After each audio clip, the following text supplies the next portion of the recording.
This is my first video, so I apologise about the sound, lighting and lack of confidence in my speaking. This is my nan's Victorian house.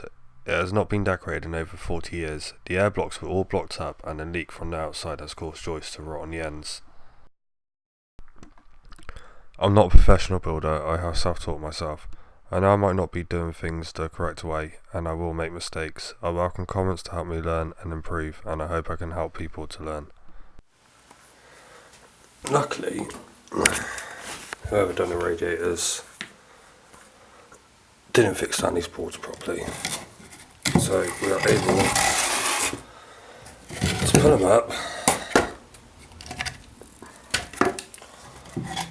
quite a nice amount of them as well, and we have found out exactly what the problem is. Now, I'm no proper builder, and I'm definitely not no gas or plumbing expert. You have to excuse the light, we're right under the floor here, but where that gas pipe comes in from the outside gas meter, they haven't sealed around it, so there's a big open hole, and all the water's just been dripping there. I mean, this gas pipe was put in 10 years ago or so, if not more, so that's 10 years worth of leaks, and I'm just going to run and get a screwdriver and I'll show you exactly how bad it is. So I don't know how well you'll be able to see this. Next time I come over I will have a proper work light. But that's where the water comes in. Down here you have concrete. And then above it, this, believe it or not, is wood. And that's what, I believe that is called a sill. And that is what the joist here sit on, and that has completely gone, and that started watering all of that right away. I mean, you look at that, should be doing that. So what I need to do is repair this. Now, I've done a bit of research, never done anything like this before, but I'm quite handy. I've built stuff, I've repaired stuff, decorated houses, laid flooring and stuff like that, so I've got a rough idea of what I'm going to do. First thing we need to sort of do is repair that hole, stop the water from leaking in, so stop whatever's causing this from making it any worse. So when we put the new bits in, they're not going to go as bad.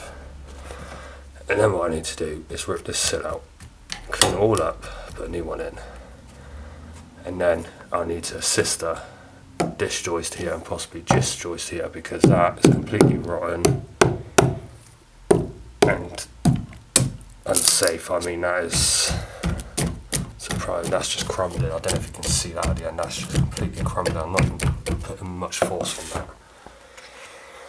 So I'm going to get some of this cleaned up and then I'll get back to you guys. So whilst having a little look around and seeing what I can do, I came across another problem. So I knew that over here was quite bad, but I didn't quite realise how bad it was. So you see right down in that corner, all that wood is just completely crumbling apart. It's all been eaten by woodworm, which from what I can see it's been caused by no ventilation underneath, so it's all been getting damp. So that floorboard there is just no good and going to have to be replaced as well. Now all the joists underneath there are also rotten on the end, and the sill that they sit on is completely disintegrated, the same as that one down here. So all that needs to be replaced as well.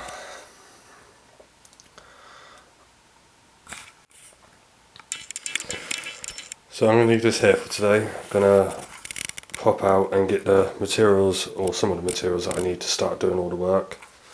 And we'll see whether we can get that joist down there sorted, and then see what we can do with the ones over there without having to pull up too many of these floorboards.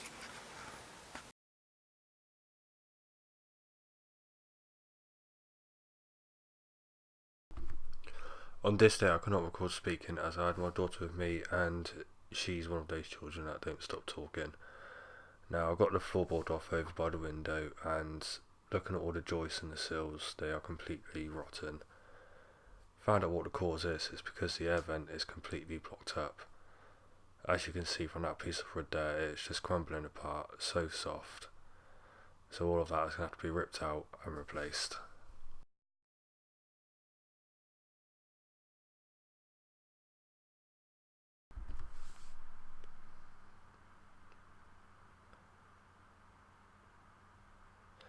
Now as you can see here, I've put a new sill down and treated all the joists with wood paint, and I've also injected with woodworm killer to try and get rid of that and batten the joist up across that one.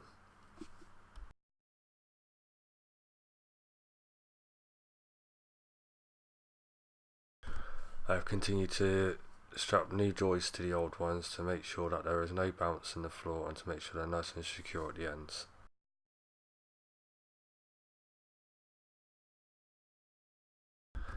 As you can see, I still need to do that bit at the end, which is a bit worse for wear, and that bit on that side too.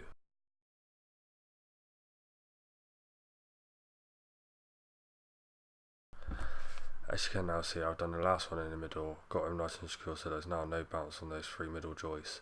Next I need to start on the corner ones, get all the old rotten joists out of there and put new ones in.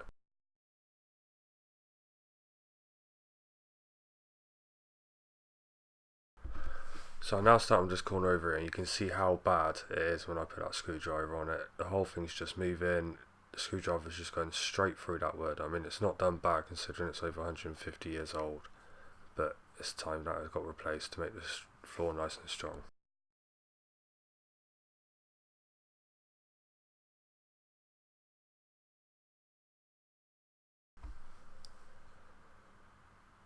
As you can see how easily the joists just come out and how dusty and brittle they are. You see by this next piece how wet it is from the damp from where the air vents were all blocked up. Although the air vents are now unblocked, I still got to make sure I get all the debris out to make sure there's no damp stuff down there so it can't spread. Some of the work you may see me doing in these videos I may be doing wrong, or maybe doing in the wrong way.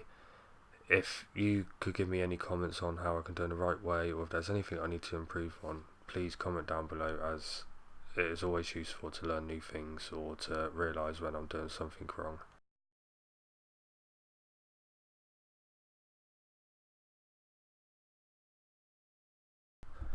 You can see just how bad it is down there. I'm scraping away all the rotten wood and dust to get rid of it so that there's no damp material left down there.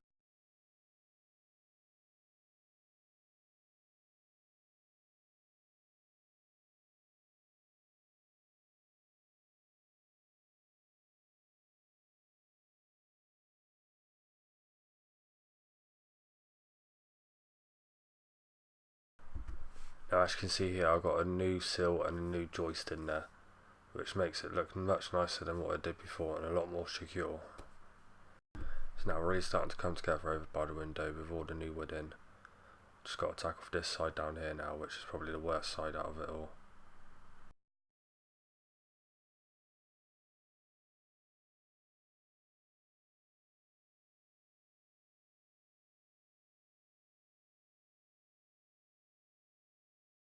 So I'm calling it a day at this point. As you can see, I've cleared out all the rotten wood from that corner and put a new sill in. Next I just need to put a joist in the side of it to support the floorboards. But like I said, that's me done for today, and I'll be back tomorrow to do some more. We will hopefully be getting on to be doing this corner down here, clear out all the debris and put joists to support the old ones, and a new sill in from where that's gone from around the gas pipe.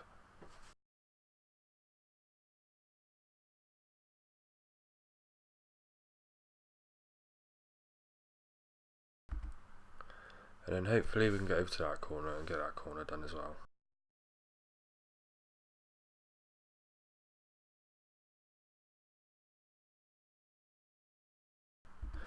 So we're back again, and I've already started. I've cut a joist to go into that corner which fits in there quite nicely. Still needs to be secured, but be much stronger back there. I screwed down the sill so he's nice and secured in there and he won't be going anywhere.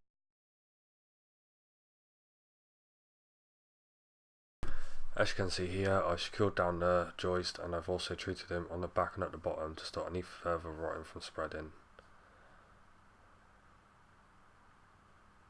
As you can see at this point, I have put a new sill underneath the corner joist, and I'm ready now to put a joist up against him to support the floor. I'm now going to take a look and see what is going on down in that corner. As you can see, that is all the debris, and there was an air vent right there. You can see my hand now going down there and pulling all that debris out. That is over 150 years worth of dirt, soot, dust, everything, and it's all damp from where the air vent's blocked up. The moisture's just building up right there. You can really see how much there is blocking up the air vent. It's no wonder why all the joists ended up being the way they were.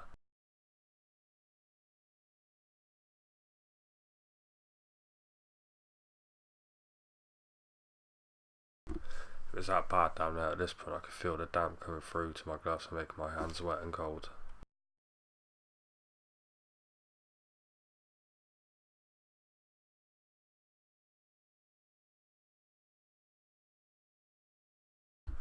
I've had to start cutting up more floor joists because I realised that the whole joist in that corner needs replacing, because I won't be able to put any new joists up against it to secure it because the whole thing is just rotten to pieces.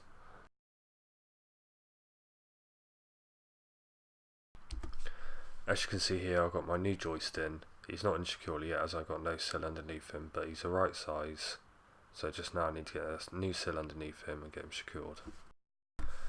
This is the original joist, and you can see just how bad he is on the ends, and the reason why I had to take him out and replace him with a new joist. As you can see, I've now got a new sill in underneath the joist, and he is now secured down, ready for floorboards to go on.